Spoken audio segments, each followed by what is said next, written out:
Jidudu azu togodo. Bleu bleu ko no beto daji. Nyamauya megla etodiwo. Nyamau megla todio. Atrozu Wa vi fafa trozu no koko. Okonyi fafa azuji jokpoko. Azuji jokpoko.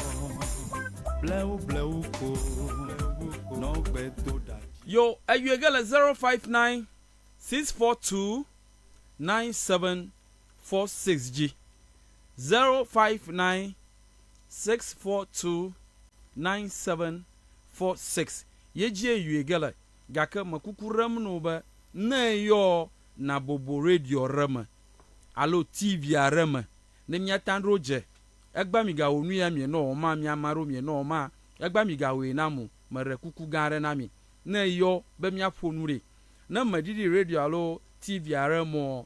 Ano feedback nam noise are alo I don't know any noise no na background na ike rafu na mi ko amokam na amabubu are pa yoyo na nyebe wo na glan yi mata egba na yoko na bobo radio ro TV arema alo na jola gbosa afi mi afonu esia mede kuku no lo gawe na magba osia yo agbe Akwodegbe Yesu enye wa bawala sia menye nyele abawom o Yesu nye abafiaga menye nyele abawom o Yesu nye abafiaga maduji jideboto amagbanto gere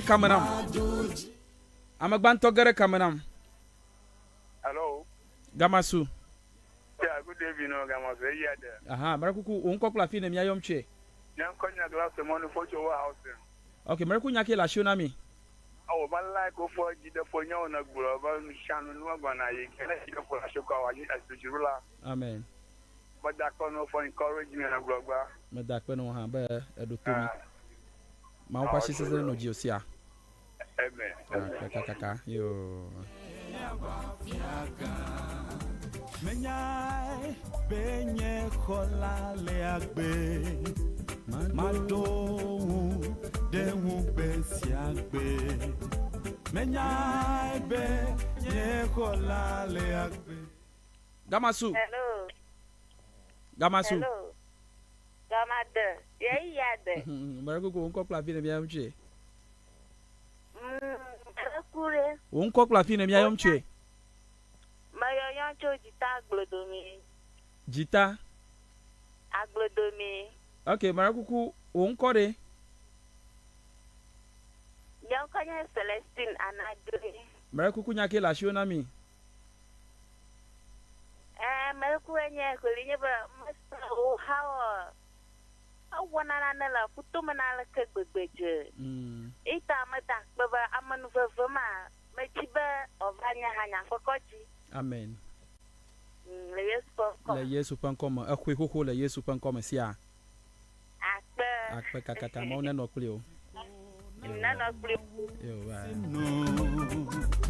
Never was bohala zipo Gamasu. Gamasu. Even Awlo agbon akplama che doga na mala ba magbono ba na di radio alo TV ara ma lo senye hefia. Davito. Aha, adejo.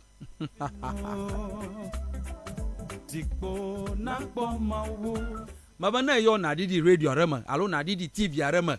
Ne nyatan roje amabubu ara na gagere kama amule kajiza. No umna na mako jibi ado plama che nam. Gamasu. Gamasu.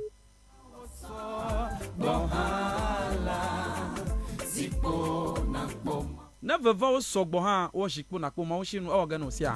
No binye magachichiu elabe ame subo meneledi eta wonu kata le yi toji data wo sikoko. hello. Gamasu. Damede. Even. Maraku on kopla fi na bia mche. Maso abuti akota nye konye Gladys. Sister Gladys maraku nyake la shio na mi. Ma Maweta, Maweta, oh, how nyase. Amen. Agbele. Amen. Dida. Amen. Akpekaka ma wona wi hasia. Zipo na kpoma wo sinu.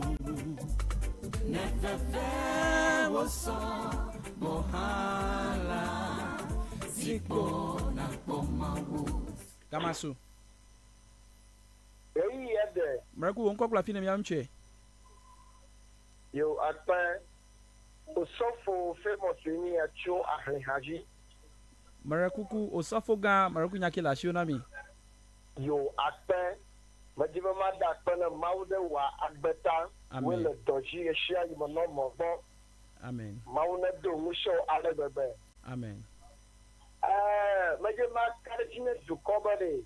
Maraku Na mekemuni kama matelu awo. yeah.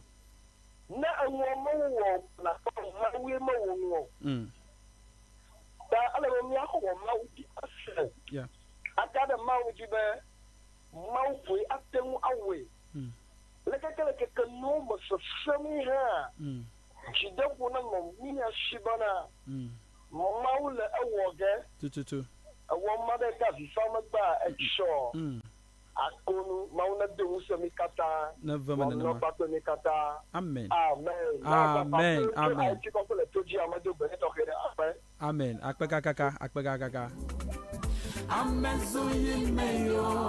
Amezuyimeyo, mawu awena wokoto. Amazuyimeyo, Yehowa mawu gana. Gamasu. Maraku won kokla fi na mi amche. Mayo chusangwe nkoyenyeche. Foche maraku nyakela shi na mi. Mauna jira ugbo odachire jora. Amen. Ko fa papa no ka da ga da gura jinu. Never manam nanama. So manu baba o ma. Amen. Akpaka ka o ha onya ma gbo nya chizo chi onya. Amen. Akpaka. Yo, mauna yo.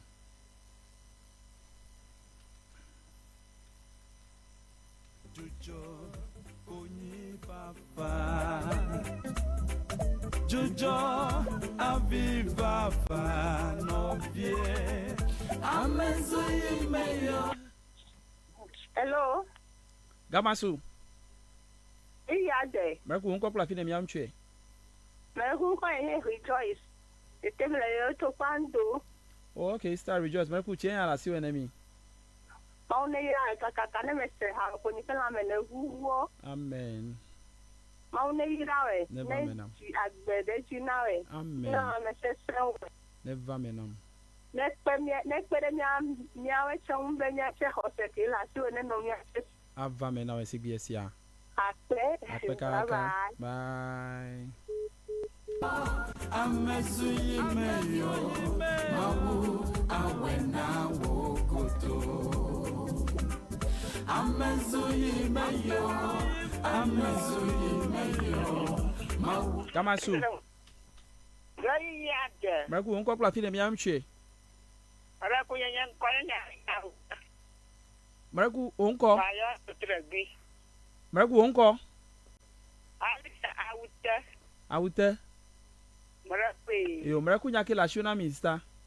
Oh, evangelist apana olo. Amen. Apana mauna yira. Ora nu ho manya ro kata na blonata. Amen. Ada jefo na malake gbegbe na malaka ha tetera nyi gara ma ha. Na blonya okwa. Ajigara ko rofo. Amen.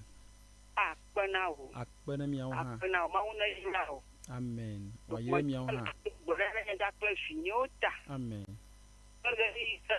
Ma tumia lagi. Ifa manu vava.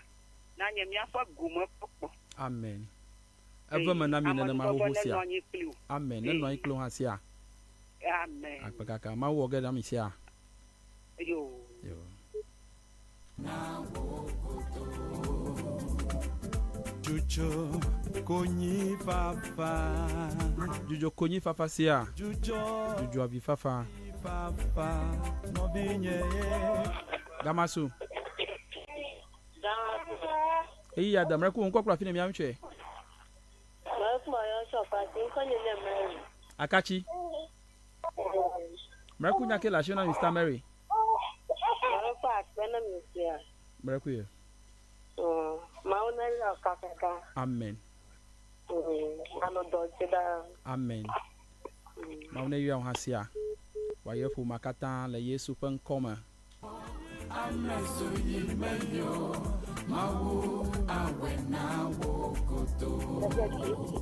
Gamasu.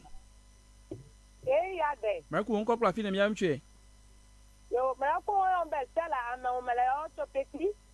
Okay, Stella Miracle che ala si enemy. Mauni la tata kare enya blog beta. Amen. Ala bada mau kwa me bebe enya lemia pa. Tututu. Mauni yaro. Amen. Ya ira mi he la gbeji la fejire never nye prinya. Never me now esigbe. Amen. La Yesu pen koma. Amen. Amen. Amen. Akpekaka. Amezuyimeyo mawu awena wogoto Chosigbona magano aliana. Choigbona magano gana onene mo. Gamasu.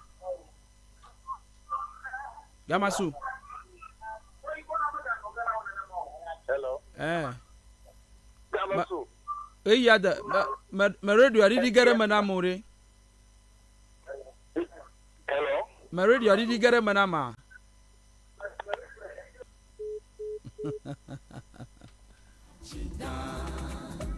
Yento konwa na rokwi. Na yo na didi radio arema, alo na didi TV arema. Ne mata san konyo ha na san konye. Nya we kaba mabugu are na gagere ma. Na ye ba ma om de samaji o na won to mare rokwi o ma onye to mare gama.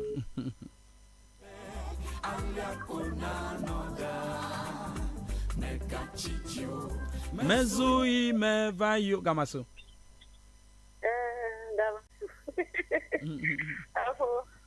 Davi. Maraku privi. Makwe no lake afona ma. Yami kwa. Makwe won ko plafi na bia ntwe. Maraku mbayo charu tonye kwa amaki. Onko nyanka? Amaki. Amashima. Amachi Maraku nyake la shona Mr. Oh, bema gboro bema une yiro kaka kru. Amen. Abale kokoro na nne senane. Ma une yira biwo. Amen. So yo kata. Never manam. Wa yire mi an hasia. Na no gbedore ni eta. Mauta anyonyo gesia. Yo. Mi dojire mawu mi chumi apomo popo dare mawji. Ma na wuna pe mi apo gbere osia. Yo, akpelu. Yo, akpeka aka.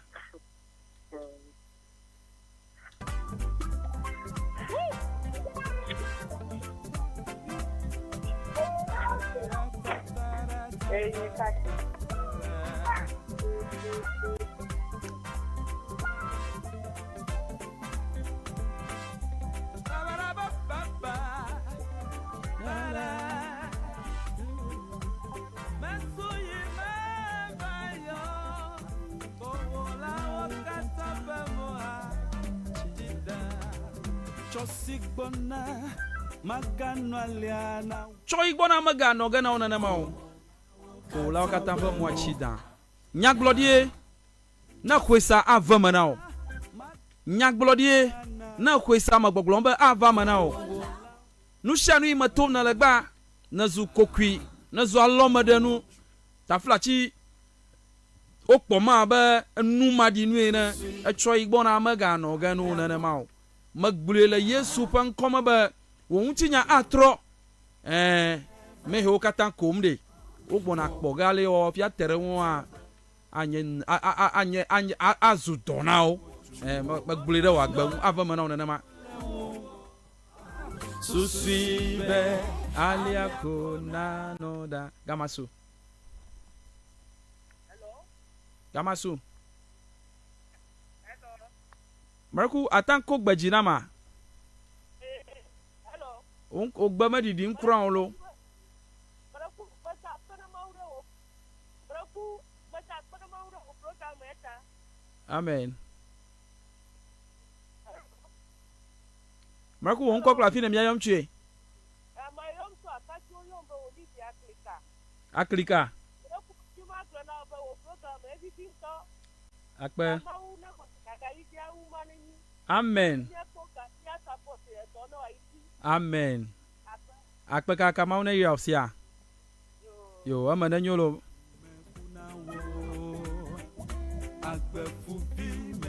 Agbefuvi mechiafu makunao. Agbefuvi mechiafu makunao. Agbefuvi mechiafu makunao. Elavanyo koko. Elavanyo koko. Elavanyo koko. Elavanyo koko. Siale siakeli. Elavanyo. Siale siakeli. Elavanyo. Hey, enyo ge godo. Agbefuvi mechiafu makunao. Le shale ye yo te kamagbona anyoga. Awa mare le toji ankonye sam. Awa mare kwe mammo hajia. Mananam na nyabe agbona anyoga. Ejime gadelepo magabu mopopo. Enyo nyoga koko. Ala benuka agbefuvi mechiafu makunao.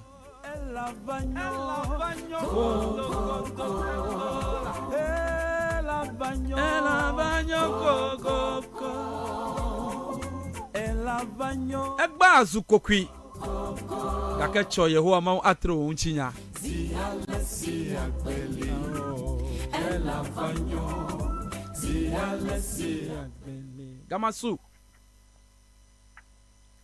Gamasu Nobia ege the kama 059-642-9746 Gamasu Maraku unko kula film ya nche Maraku nyavi Nyavi Yes Maraku chofika Oyo mucho Lakple Maraku ku Yo Maraku nyake la shionami Yo Maraku nyake la shionami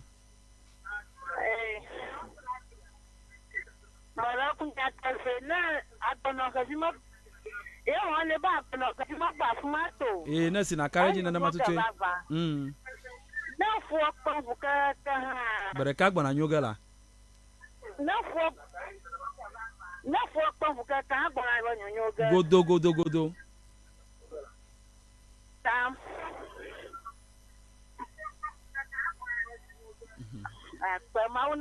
Yo, na you hasia.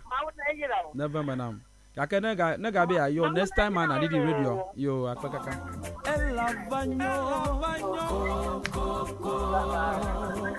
Elavanyo. Maraku kuna yo de na did the radio arama. Na yo na did the TV arama. Nyata sem ya ni unko. Kaka na ma we na mo e bona tukara do. Gamasu.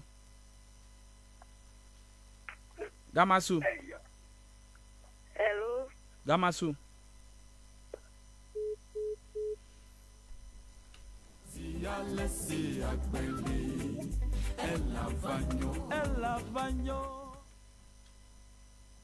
Sister Mau Kenya amaga. Nan konye sama madogba na etoke. Mabia Yehowa ma pa man vekle ba shi sasa bo anoji o. Engo Esino aka Engo togbe. Maron kumiaji efiezaya.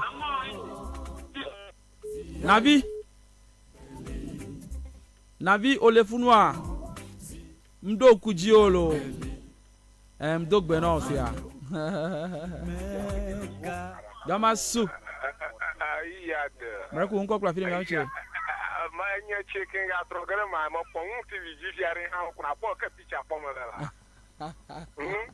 Malaka wala gbagbalu. Anya chi akpa foche. Kaka nyon konya chi vo amalu ngane mi onya ma nkonya chi ma to para. Oh okay.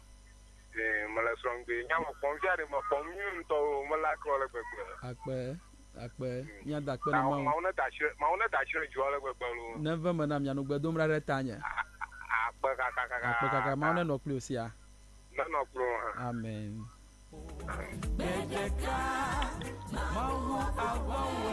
jima gadela po baraka ma wi ava we ofuo nu ayisia bedeka ma wo ava we au ofuo Gamasu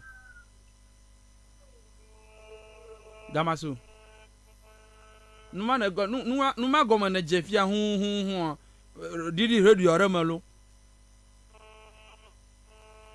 didi TV aramalo Gamasu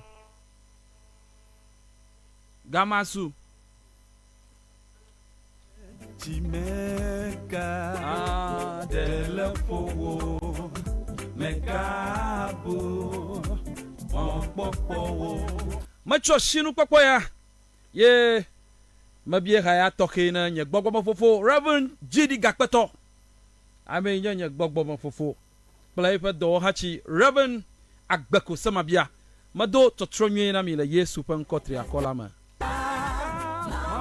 mau abawe ofuolu abai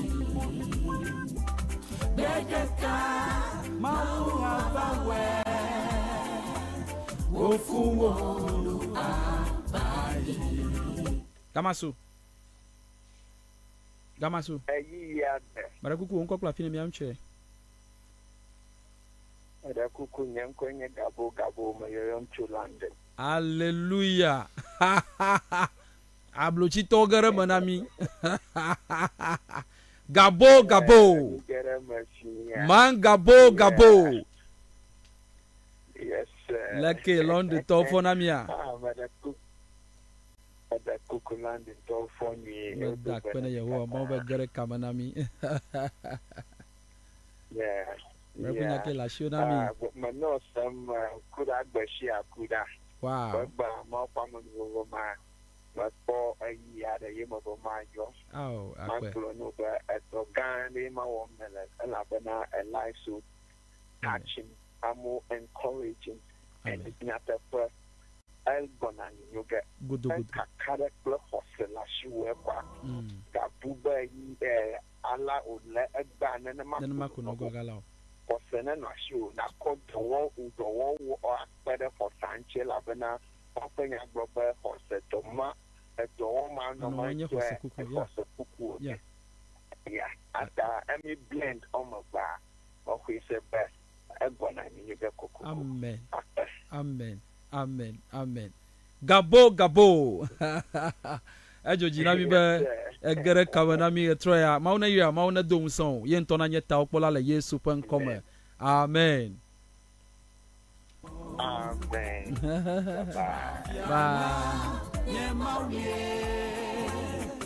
una benye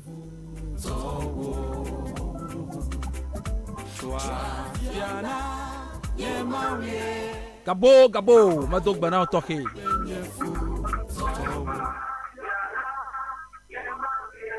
Marco ajinya daga fiya ga ya pomi la mi akata mi sama na yoma na gacho ha popom de la kemio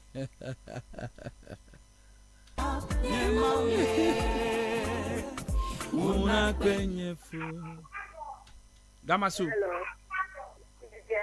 Marco ku onko kula fina mi amche Mariam cho akati Janet Sister Janet Marco nya kela shona mi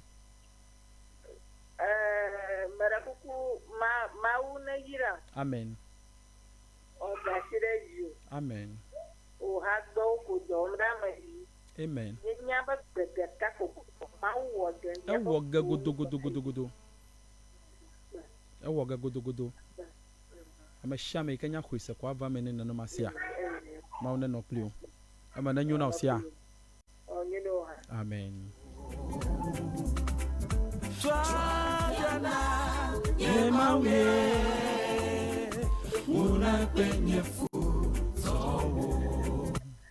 Gamasu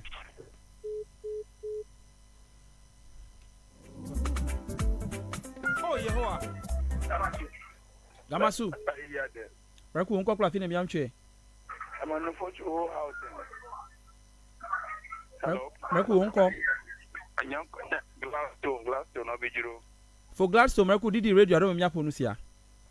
Macho manakore. Braku Wo fa nufofore. Macho boy oyi ani ekwe kwata phone re. Ma wona yirawo. Amen.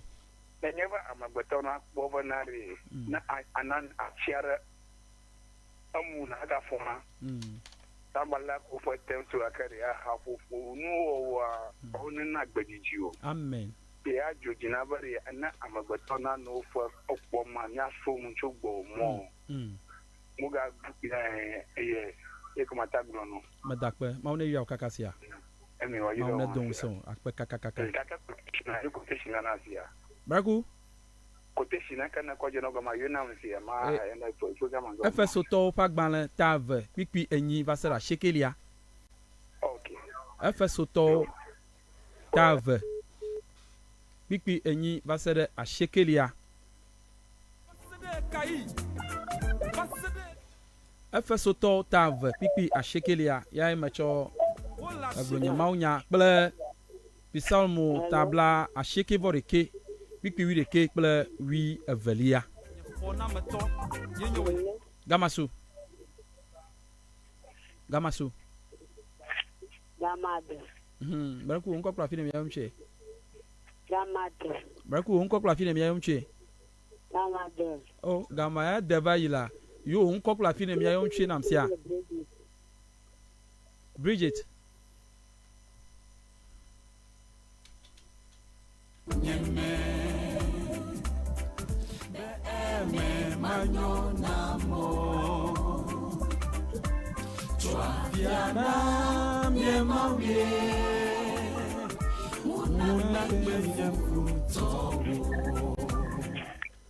Gamasu.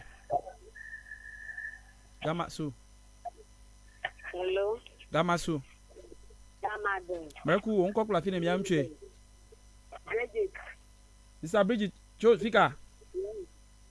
Gamade. Cho fika Bridget cho fika. Atiafa. Braku nyake la shonami.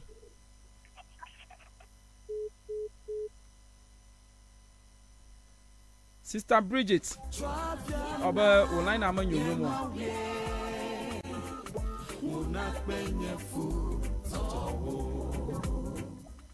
Online amanyo nyomo. Washi fiame nya ba manyo na mi o ga ke Yehowa ma wa twa fia na mi godo. Ma kwa masusuya.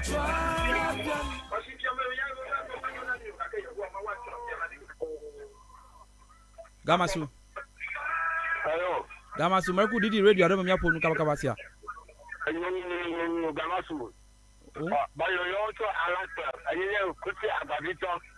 Amisa agbabito Marku nyake la shonami. Yeah, she bana o beke ko ako ba mo ba no ko ma goma samu. Ba yi wo do gona ta na no ala do ko ma ne. Marku kuyo Yehowa ma ene glon fia ko esi. E ma doga na osia. Akpa. Akpa ne do ma asia. Marku kuyo. Akpa kaka ma una dashi ma na osia.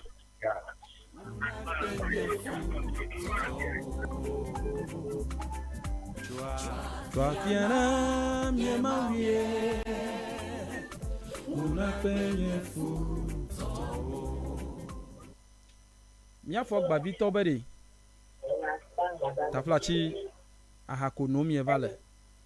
Ko ebia be mado gbara ita. Kake unseto enye Yehowa ayodo sia. Apa fia enye Yehowa ayodo. Majibe makareji na obe nushi anu eyike na bie mawu choji vava mako owo gana eyo nya na bie choji vava ma lebe ya juju ha no ko mawu wo gana ashidege mana ma kwa masusia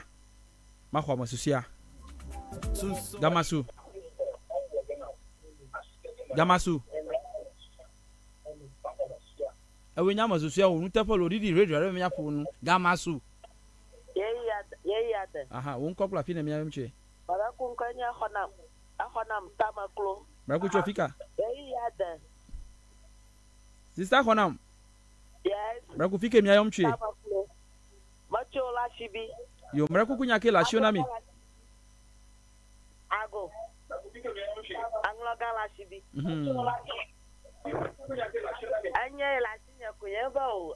Maro stodari. Yo ba gbanya so. Yo wana ba mapunya mo popo ga kama so gbafia. Jida fora ro sinya ma. Baba ko nya adama. Amen. Anya ba arungra Yehowa nti ba ikwa tingo nshanwa. Awoga no awe na wo ha kokho sia. Amen. Agbugbo gagba ma gbugbo do na o. Esia. Yento ipa moji toge. Wa gbugbo gba ma do na o esia. Amen. Amen. Yehowa ma una venu le Christo pen come. Amen. Ala be nwa joma ba mabunya mo popo. Amagabu mo popo sia. Edashima koko. Never man on the mala Yesu pen come. Amen. Ma fe la fatolama. Amen. Amen. Amen. Bye bye. Bye. Yo nya dada ekhonam.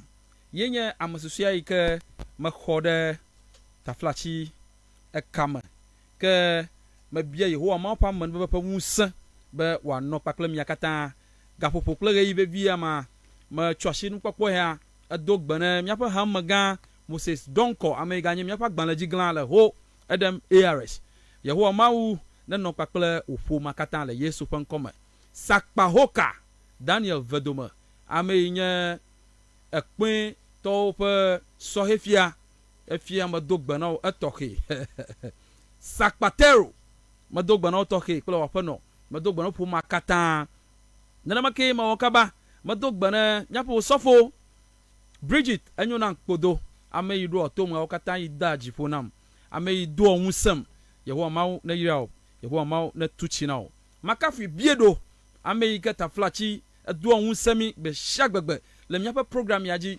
ye kwero rokwiji fla data nami afi mi stream na on Facebook la joge nyano vio kata la blochi plata povo o samyanko na make na wo ha ajibe ya do semi alo ya dollar program ya modede lina fa ba na yomi le 0244 156622 0244 156622 na yomi ale do do wa noko nya gbele na ba na tam do semi ba program ya na no jivam gba wo chogbe madakpana mi etoke mabia ba Yehowa ma pa man papa musen yipa shisese na kpoto na no miagida hile Yesu Kristo pen kotri akola ma gbagbe ma makumaku agbeto ha asedo yin ha eyo nye amo yo ke elekaji eyo plebubu kata jijive violo shi amaro ha o matengere kamo le yiyata made kukuna na don kwa mashia magisia mabia bana na mashia mapata madodo kle pa jima susu kata na vemani o dola agbavito yomi cho lakple boglombe ahanu no yeva zu donae kaka ye jijimbe ya dashile nwa Yehowa ma made kuku be wonto wa man bebe kle wusen na yodoe le Yesu Kristo pankotre akolama madakpa na wa man bebe na noklimi na toza maklimi sere me nyaka kpo agbanwunye baba pakaka le Yesu pankoma amen.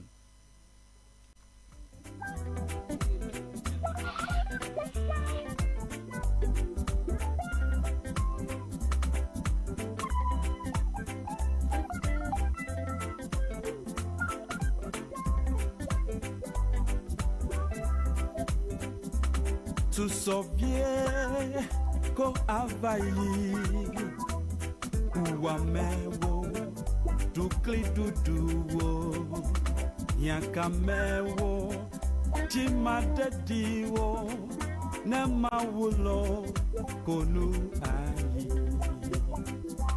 tu sovie ko avayi uwamewo dukli duduwo yakamewo jimadediwo nemawulo konu ayi